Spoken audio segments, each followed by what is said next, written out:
Yes, Josh Whedon sucks. We know. Moving right along.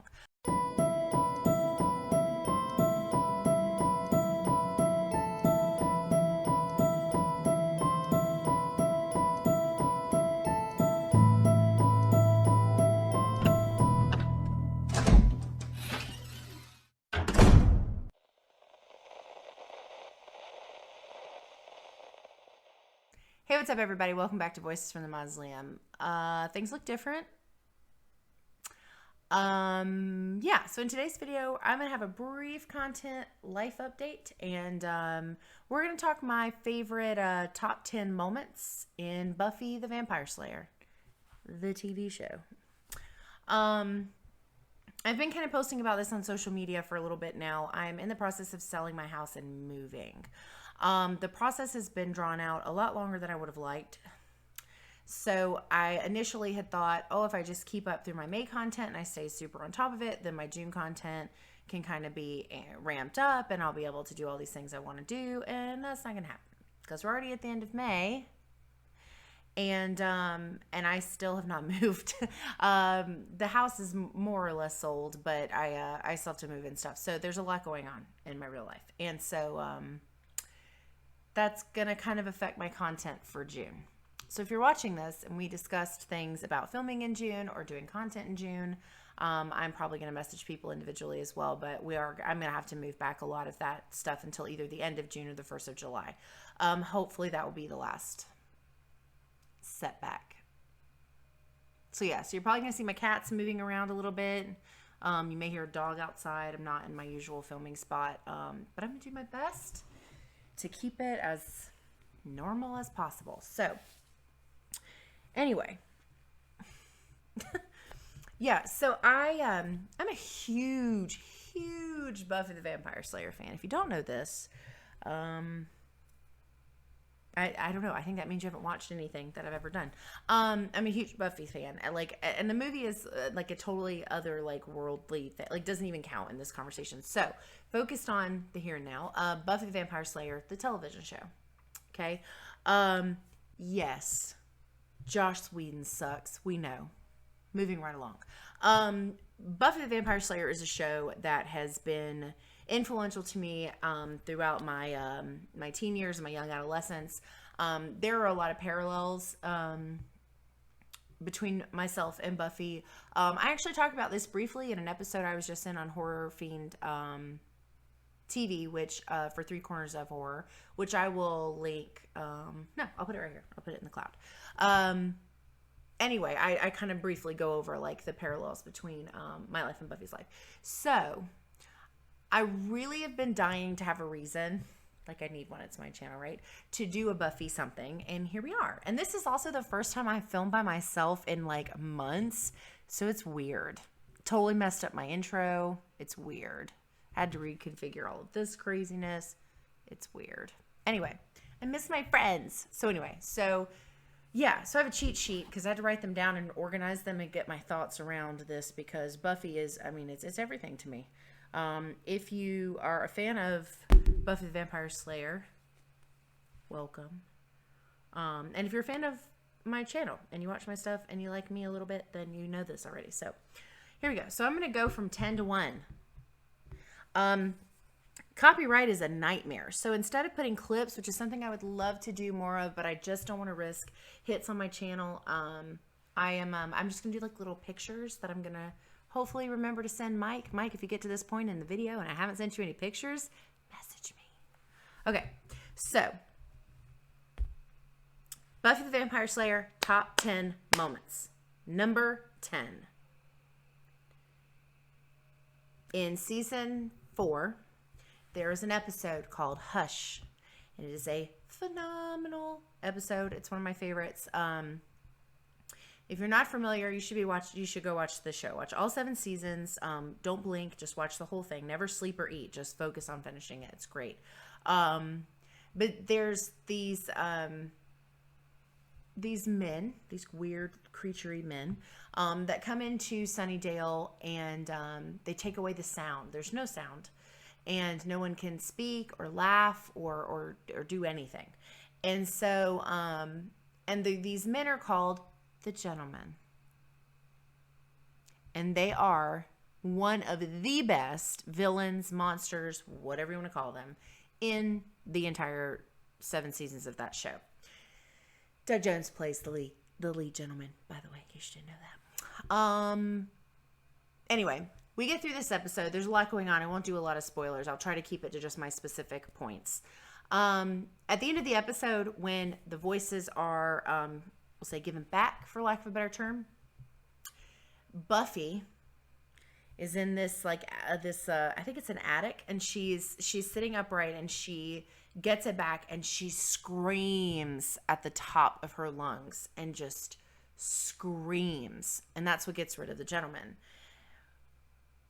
But I think that one of the reasons this makes my top list is, one, because that's one of my favorite episodes, but also such a cool concept. There's something very eerie about silence. You know, when people write about the absence of sound, or, you know, it's the deafening silence, or you watch movies where there's no sound all of a sudden, there's always some like crazy shit attached to that. And so this is just a really creative episode. I really loved it a lot. So that's one of my favorite scenes from Buffy, is the end of episode in season 4, the episode called Hush. She screams at the top of her lungs, and it's what ultimately gets rid of these creatures. That's my number 10. My number 9. My cheat sheet's not working. There we go. Oh, yes. One of my favorite Buffy arcs is Dark Willow. This concept of this addiction to magic is such an amazing concept. I love it so, so, so much. And I really loved her development through this story arc. Was just really, really good. I liked the changes I saw in her and the troubles that she overcame. Because, you know, when Buffy starts out, for my Buffy fans, when Buffy starts out, Willow is just this like really smart, I mean, she's other things too, but she's mostly used for research purposes. Like, she can't really defend herself. She doesn't have any powers or strengths or abilities. She's just wicked smart and knows a lot and is super helpful in that regard, aside from the fact that she's an amazing human being and she's such a good friend.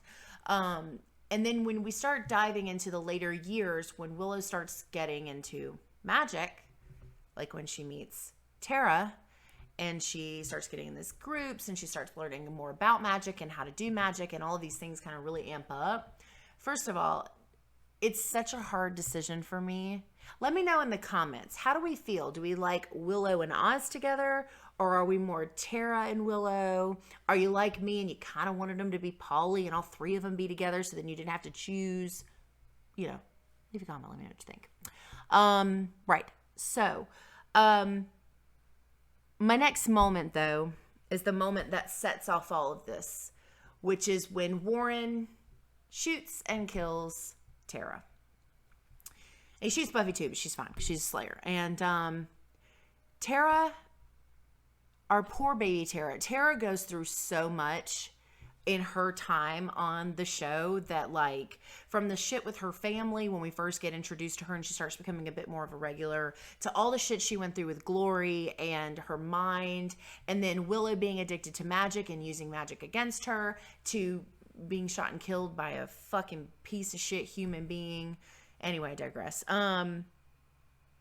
Yeah, that was such a pivotal moment in one of my favorite Buffy arcs, so it had to make my list. So that's my number 9, is when Tara is shot and killed by Warren, which in turn is what changes Willow and turns her into Dark Willow, where she skins Warren alive. Yeah, it's number 8.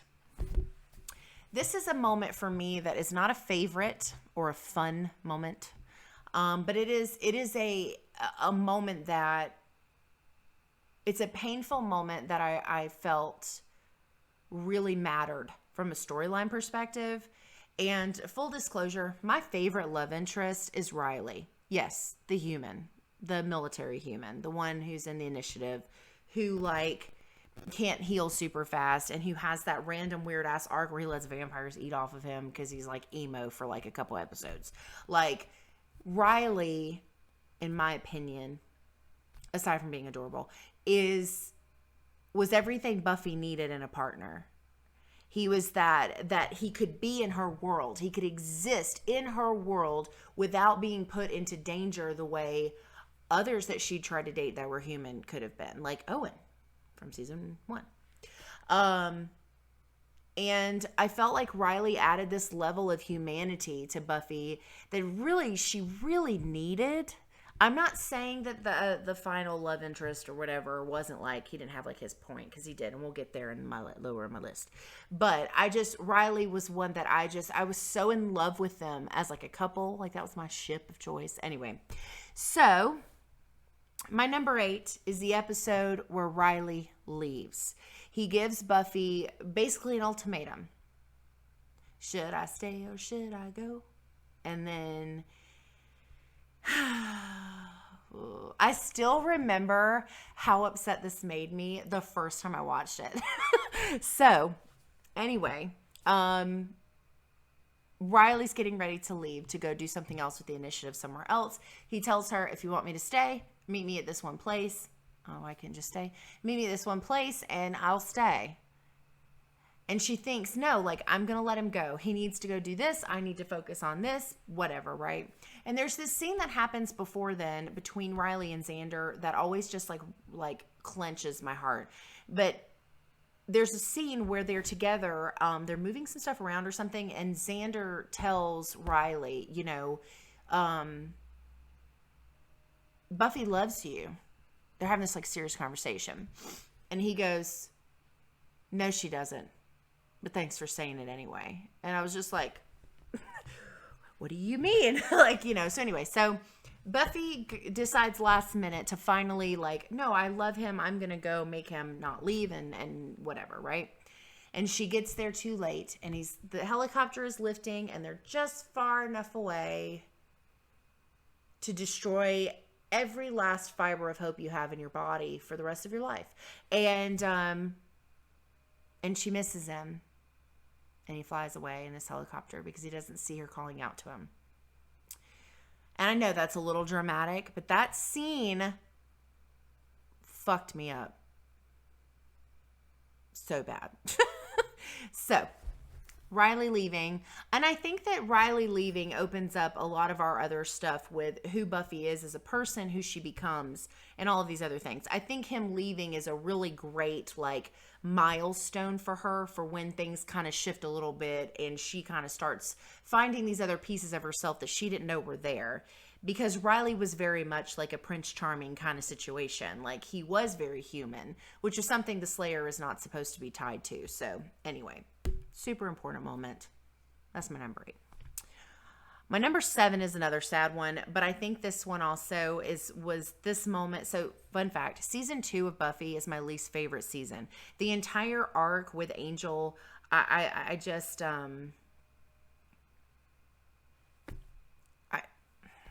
I don't give a shit. He's like my least favorite.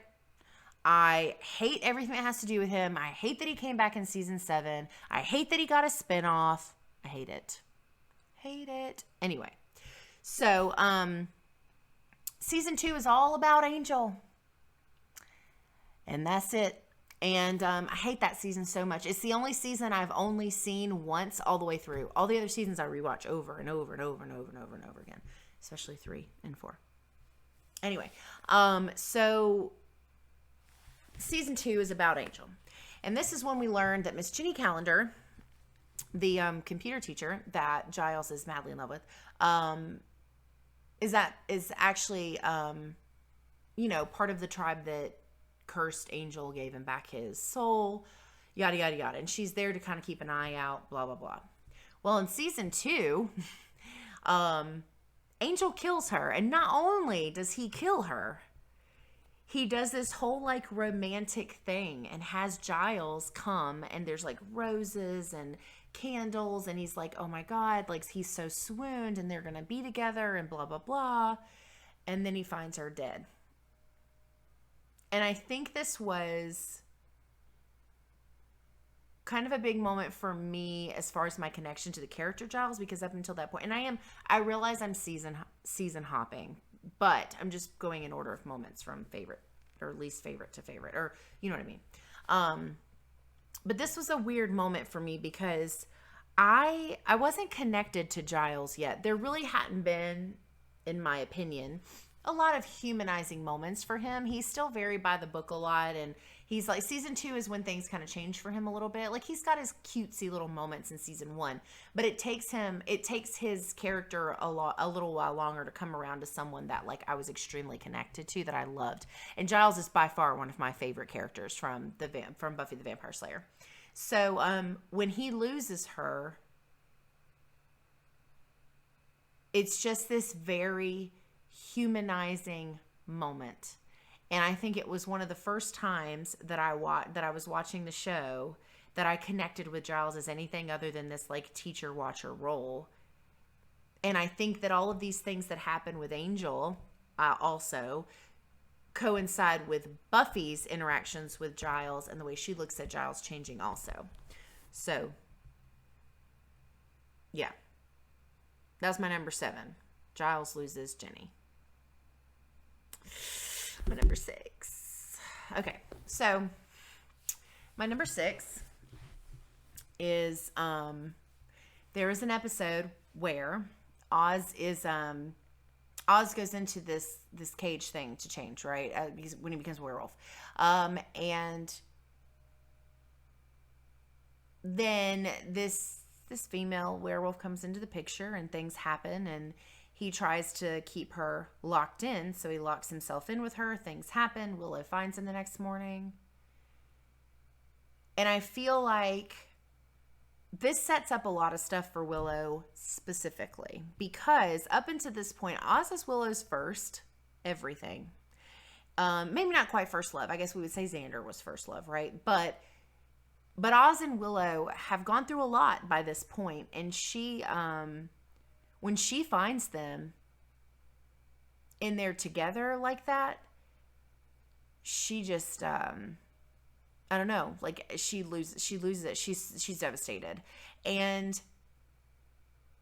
it starts kind of lining up the complexities of their relationship, because by this point, you know, Willow is still very much just a human girl, like just this average human girl who happens to be a Slayerette and is friends with a Slayer. But like, you know, by this point, she doesn't have very much going on for her as an individual character, other than like research and friend roles. And so this kind of shifts us into a change in Willow that I think we continue to see later on throughout the season. So I think it's like a really important story moment for Willow. I love Oz. Seth Green did such a phenomenal job. I love that character like so much. That it was, and I think you can tell from a storytelling perspective that how well this was done, because when he did this, I will have to say that like I wasn't angry with him. I was angry that Willow was hurt, but I understood what he was trying to do, because we know as fans, we know who Oz is at this point, and he would never do something like that to hurt Willow unless like he had to. And in wolf form, it's completely different. And there's always this push and pull of like she was a lot more sexier than Willow, and she was very alluring, and she had the werewolf thing in common, and she had music in common, and Willow, and just kind of dealing with these very normal like moments of insecurities and like how to cope with them, and then your insecurities coming to life and what you do after that point. So that's my number 6, when Oz cheats on Willow. My number 5. Probably the second saddest. No, maybe the most sad episode. My number 5 is when Joy dies. Buffy, so the whole thing with being a Slayer, right, is that you're not supposed to rely on anyone else. You're supposed to just live this very isolated life, fight your monsters, you know, eat, sleep, wake up, fight your monsters, eat, sleep, and it's just this constant, you know, thing. And I think that all of these people that are in Buffy's life, it's very difficult for her through all 7 seasons to stay connected to those human pieces. And her mom was one that was just kind of a crazy arc in general, because she starts out like this pain in the ass mom that's like, I'm reading the books about how to say no and you're grounded, and like you're like, come on. Like when I was a teenager watching this, I was like, typical, you know. But Buffy did burn down her previous school. Um anyway, and so when Joy we go through a lot with her. You know, we see her at this weird her and Giles thing, which I totally am here for. Love it.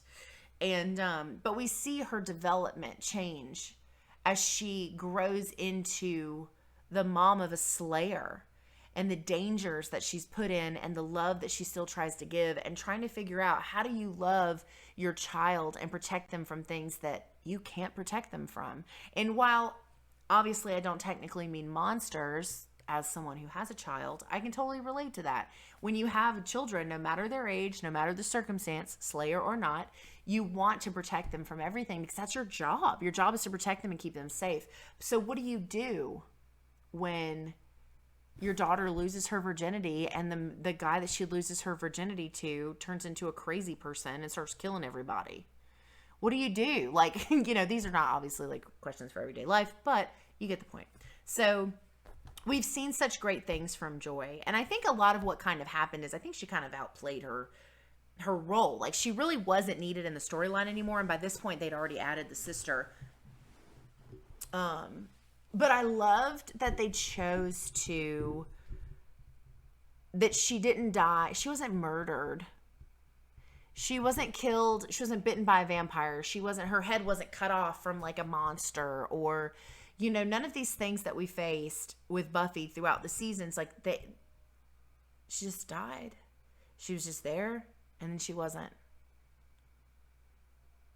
And this moment when Buffy walks into the living room and her mother's on the couch and she says, "Mom?" It's like this moment of, like, you feel like you can't breathe and it hurts. And it was such a great episode, because I remember being devastated about the loss, and then going through these moments with right after that, when Dawn tries to bring her back and all these things. And it's awful, but it was such a tragic moment, but it was so powerful at the same time. So that was my number 5, is when Joy dies. My number 4 also includes Joy. So when Buffy runs away from home and goes and lives as Anne, and then she returns. When she returns, everyone's got all this shit to talk. Like, anybody understands what she's going through. And this specific episode, so this is a whole episode rather than just a moment. It's and I know, horrible Buffy fan. I'm totally blanking on the name of this episode, but it's the episode with the mask that turns people into, yeah. So, in this episode, Buffy is doing her best to come back into being normal. The first person she ever fell in love with, the first person that she ever slept with, turned into a monster and tried to kill everyone that she loved, including her. Y'all need to back the fuck off of her, okay? When she comes back, this entire episode infuriates me. And I just want this moment for her to just, like, I wanted her to just hit everybody, like, one time right across the face. So she comes back from being gone, and everyone's giving her shit. Literally everyone. And she doesn't feel like she belongs. Her mom is being awful. Her friends are being shitty. No one's understanding. No one's being considerate of how this is affecting her. And everyone is worried about how it affects them. When, first of all, she didn't have to come back to begin with, you ungrateful bastards. This episode infuriates me. So anyway, so when she comes back, you know, everybody's just like moved on with their lives, and they're not understanding. They're not warm. They're not showing their support. And so she thinks she can't do it. She overhears her mom talking to this lady friend, and they kind of like, and she just realizes, she's like, why the fuck am I even here? What am I doing here? I don't belong here anymore. So she goes to leave, and all of her friends give her a really hard time about it. And it's this weird moment. They have this party, but all of the people that are there don't even know why they're there, and they're not even people that know Buffy. She just wanted it to be her and her couple of friends, and they invite all these other people. So anyway, but the mask brings like all these bad things, and they end up, you know, having to defend, and it's like old times, and it like rekindles their friendship and yada yada. But I just remember thinking, like, when I saw this episode, first of all, it's kind of funny. There's this scene where Giles is in the car and he's like, "Look at my mask. Isn't it pretty? It raises people from the dead." He's funny. I love Giles. But I just remember watching this episode and just being so angry for her that these people who were supposed to be by her side, her best friends, her family, her mom, and no one even knows how to treat her like a person anymore. They're all treating her differently, and this is ultimately what results in her attempting to leave in the first place. But anyway, that was a really good episode. I loved that one. I wanted her to beat everyone's ass in the whole thing because I was so annoyed with how they treated her in that episode. Anyway, so my favorite silly episode or fun episode of Buffy is the musical episode, Once More with Feeling. It's one of my favorites. I know all the songs. It's not important.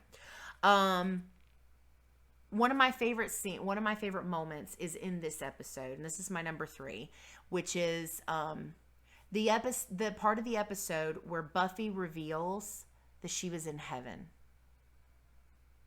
Because here again, her friends are fucking selfish and they don't know what to do, and so they make these horrible decisions that affect her, and then they freak out when she doesn't react the way they want. Buffy digs herself out of her own grave, ladies and gents, and then has to realize that now she's stuck here doing the shit she didn't want to do when she was at total peace. And she reveals through a song, there was no pain, there was no fear, no doubt, till they pulled me out of heaven. And then she says, you know, that's my refrain. I live in hell because I've been expelled from heaven. And there's this moment where the camera shifts from Buffy singing to the friends' reactions to this news. And there is nothing but devastation across their features. Because once again, they expected her to just deal with all the shit she deals with, and then to come back like, "Oh, thank you so much for doing me this huge favor," without ever asking how it affected her, how it made her feel, what the difference was. Was she okay? What did she need? You know? And it's this beautiful moment where like all their secrets are out by this point, and the last secret to be revealed is that Buffy didn't want to be brought back. And it's too late. In that moment, I'm just like, fuck. It's so good. I love that moment. So that was my number 3. And I know my last 2. My number 2 is plays into my number 3 actually. So one of my favorite episodes is the sacrifice episode where Buffy sacrifices herself by jumping into the portal after Glory opens it to save Dawn, her sister. And one of the reasons that I say that I like that episode, and especially and one of the reasons this is my number 2 on my list, is because when Dawn is first introduced, we're all like, what the fuck? Like, we didn't know she had a sister. What is all this? And then we learn, you know, obviously there's a story behind it, what she really is. But I tend to like these moments for Buffy where she grows and changes. And she starts out as this very naive, wanting to be popular, not wanting to fight the baddies, and like wanting to just live a normal life and being a cheerleader. And I hate my mom like normal teenagers, but I don't want to slay vampires. Like, she tries so hard to be something that she really just isn't created to be. And it's hard because she wants to find her own way while still trying to be these things that she's destined to be. And so I love moments for her when all of that changes. That's a common theme in a lot of these moments, is all these things that happen to her that force her to be something that she didn't think she could be. And this is one of those moments. She is like, goes back and forth with Dawn for the longest. Like, it takes her a while to get used to the concept of Dawn being there. And of course we learn that Dawn isn't actually her sister, but this is the story and whatever. And so, like I said, I'm going to try to refrain from too many spoilers at this point. Buffy's been out for a while though. So, and so she goes up on that scaffold building looking thing, and Dawn's up there, and she jumps. and she sacrifices herself to save, well, the world and her sister. And that moment that they share, this moment between them is this just beautiful moment of, we are more than we realized. You are my sister. I am your sister. We love each other. I care about you. I want to protect you. Let me do this kind of thing. And she's like, you know what? Just let me go. And so she jumps and she sacrifices herself to save her sister. And yeah, it's just a super powerful episode in general.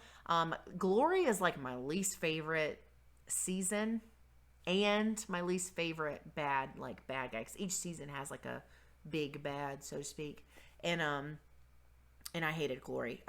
And she had some cool moments. Like, I liked the craziness with what she did with Tara and stuff, but overall she was just really fucking annoying. And I hated her henchmen. Anyway, so that was my number 2. And my number 1 moment, of course, is season 7. The moment when Spike does his speech explaining to Buffy essentially why he's in love with her, what he sees in her, what he knows that she is. And she's exhausted. She's been kicked out of the house, which was another episode. I was ready to burn everything down. In season 7, there's this first big bad evil, these Uber vamps is crazy. Season 7 was nuts. And all of these potential slayers come and stay with her at her house, and they're supposed to be training and doing all these things, blah, blah, blah. And she gets voted off the island. Yeah. Fucking teenagers. Anyway, so Buffy goes and stays in this house. The town is falling apart, so she just goes and stays in somebody's house. The guy leaves after trying to pretend to shoot her. Like he was going to shoot her. She's like, no. And she goes and sleeps. And Spike, of course, finds her. And Spike is... they have this discussion, and she implies that the only reason he has any interest in her is because she's unattainable. Basically, you always want what you can't have. And it sets him off on this whole tangent about like, no, you said something that just like really got to me. Attainable, that's it. And she's like, fine, I'm attainable. I'm attainathon. Can I please go to sleep? And he says this like little couple, like, I don't know, 2 minute long, I don't know how long it is, speech. And he tells her, you know, he starts it with this whole thing of like, you know, I've been alive a lot longer than you. I've done things. I've seen things that you couldn't imagine and done things I wish you wouldn't. And he goes through this whole thing, and he says through everything he's ever been through, the only thing he's ever known for certainty was that she's the one. And he tells her, he says, I know with perfect clarity exactly what you are, or who you are. You're the one, Buffy, or something to that effect. And if I do it from start to finish, I know it word for word, but I'll spare you. And it's in this moment that I feel like such a humanizing moment for Spike. Not that we don't have those throughout, but it's one of the best little side speeches. And it ultimately is what drives her to become what she needs to be as a leader, to get the strength and courage to go back and tell those girls, fuck you, I live here, and this is what we're going to do. And then she makes a lot of changes, and it's like it woke something up in her that gave her what she needed to do what she needed to do. And it's one of my favorite scenes. I've seen it a million times. Season 7 is one of my favorite seasons, I have to say. I have seen it quite a few times. And it's one of my favorites, minus the Willow Kennedy thing. I could have done without all that drama. But anyway. So, yeah, my number 1 moment for Buffy the Vampire Slayer is Spike's speech, telling Buffy that she's one hell of a woman. I love that. It's so good. So, probably not the last time you're going to hear about Buffy from me. But I thought I would start here. So, my June videos are not going to be a lot of collaboration videos. And I'm going to try really hard to still stick to my Saturday content. As well as my Voices in Steve Talk horror. It's going to depend on what we can schedule, because Steve is a lot busier than me as far as like recording and stuff. So If we can make our schedule work, we'll do some stuff hopefully soon. But once all this is settled, I do intend to really ramp up content. There's going to be a lot more regular series, a lot more content throughout the week. I have a lot of stuff in the old noggin. More horror bestie breakdowns, of course. My spooky readings and stuff. I'll have to. Well, anyway, you'll get a full update when I figure all that scheduling stuff out. But yeah, so my June videos are going to be all like top 10s, top 5s, things that are, just me talking about things that I love about the genre. And in case you're conflicted, Buffy is definitely horror. Anyway, so thank you guys for watching. I'll post updates online when I can on the socials and stuff. I appreciate your patience. And if you're working with me and interested in working with me, I'm really excited. I've got some really fun stuff coming. And Mothman's in only a couple months. I'm so excited. Anyway, you guys have a good rest of your week. Enjoy your weekend, and I will see you in the next one.